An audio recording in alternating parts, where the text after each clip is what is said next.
You have already given an overview of Indian democracy and our civilizational background. I am supposed to speak about India's cultural heritage. As we all know, India is a vibrant democracy with so many challenges. But what have been our distinguishing features in the ancient past, and what do we understand by culture, Indian culture for that matter?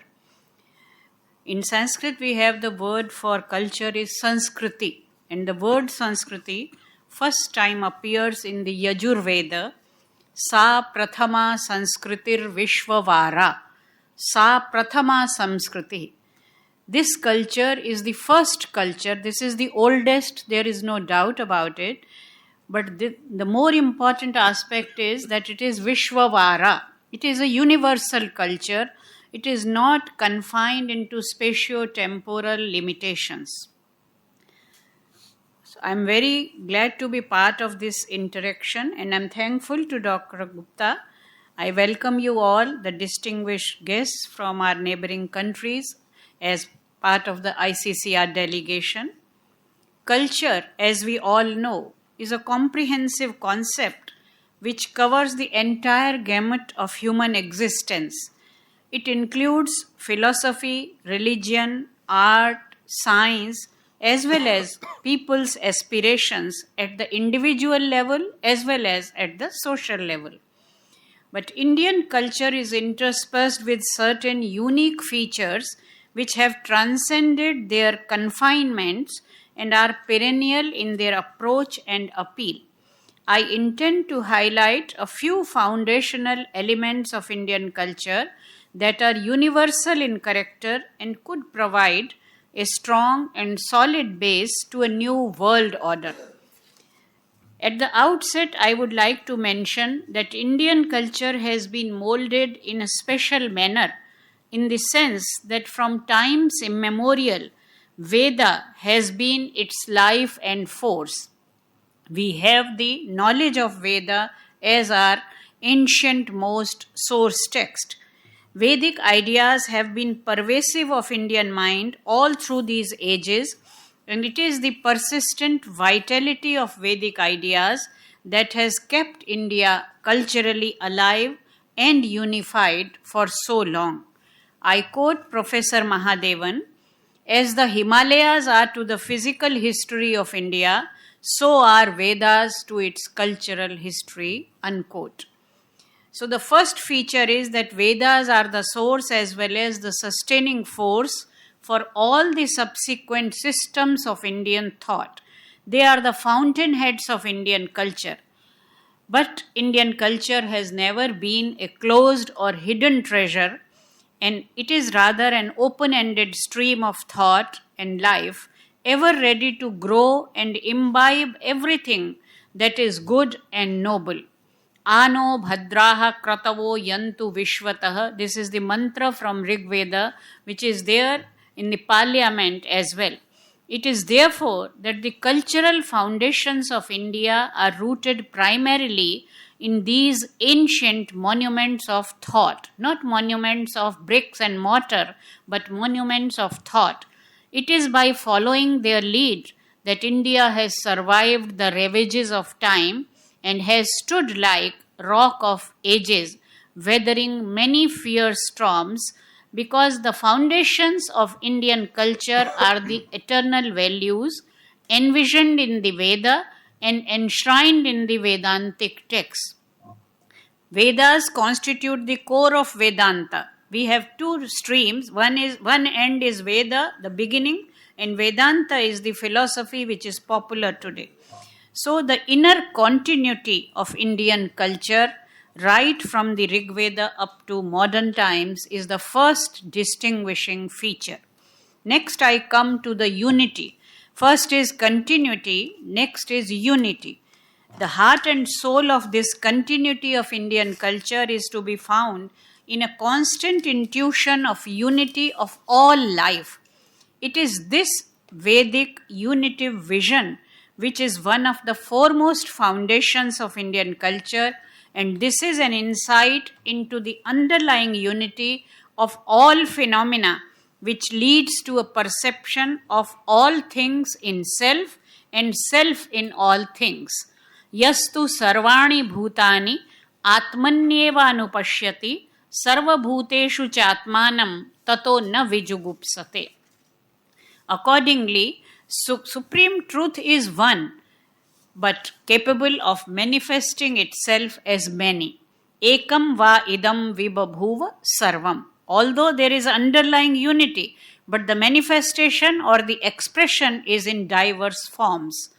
This doctrine of unity of all life, one source, one essence, and one goal is the inherent foundation of Indian culture, which has been the warp and woof of its life fabric.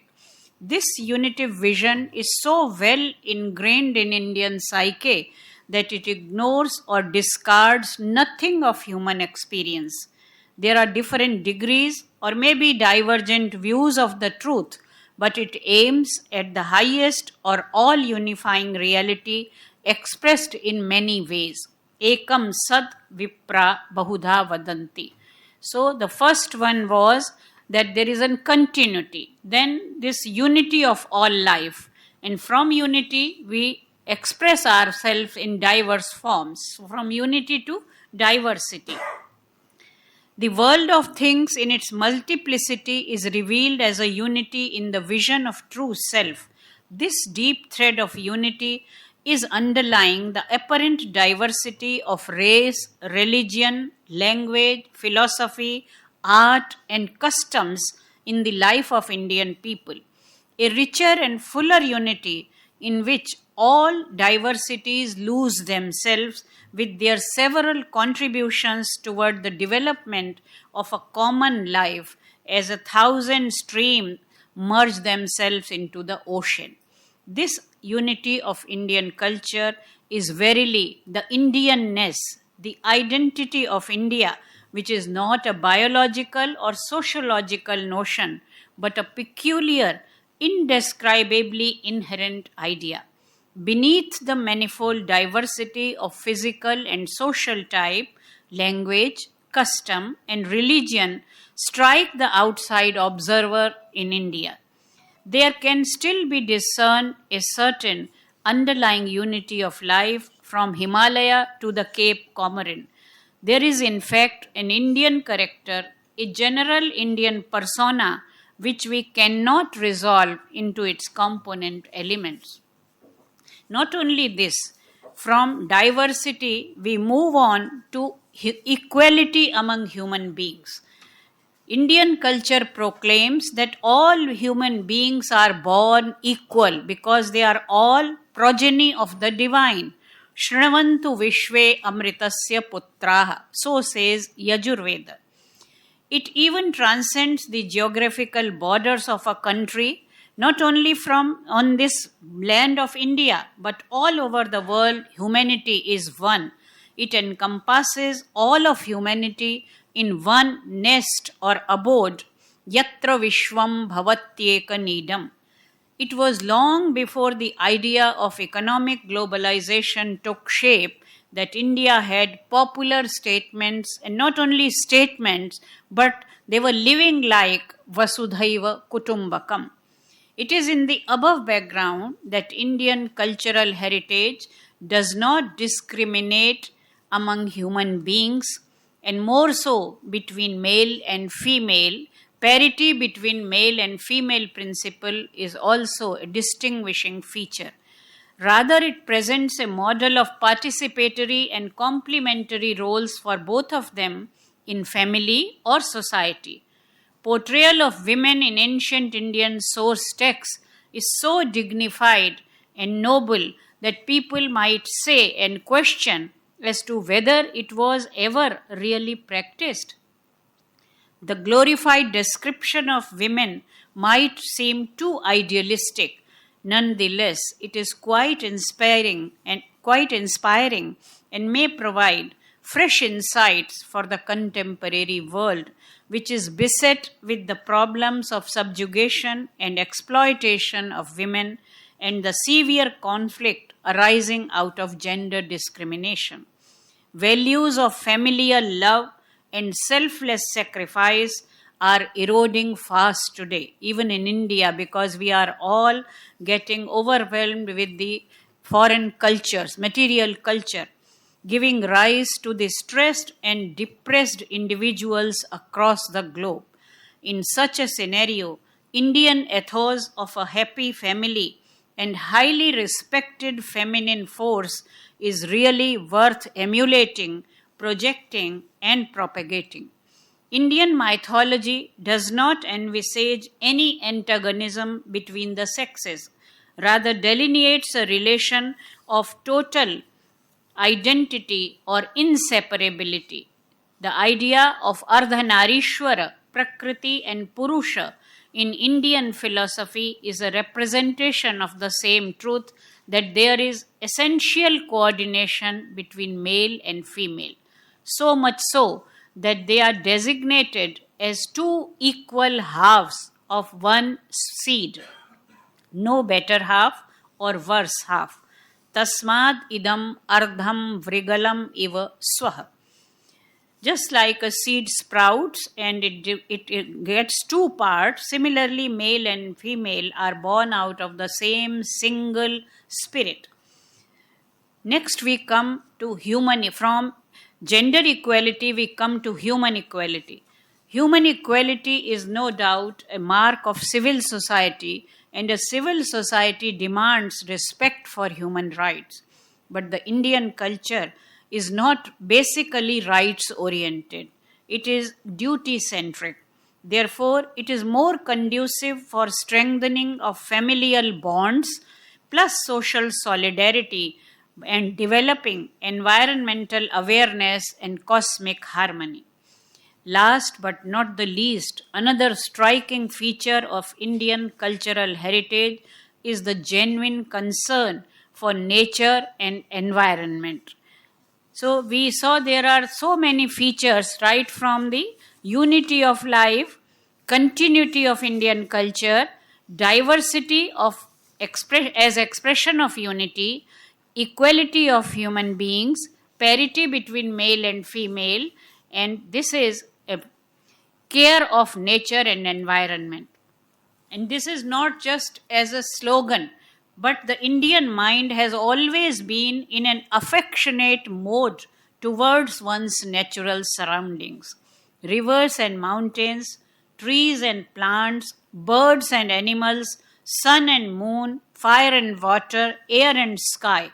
All of these are venerated in Indian culture right from the Vedic times, and they have been placed in a religious mode so that we venerate one or the other natural principle on every day, every moment of our life. Genuine gratitude towards these natural forces is reflected in the form of Vedic prayers. This holistic view of life and the balanced way of life in Indian cultural tradition has always provided a paradigm of sustainable growth.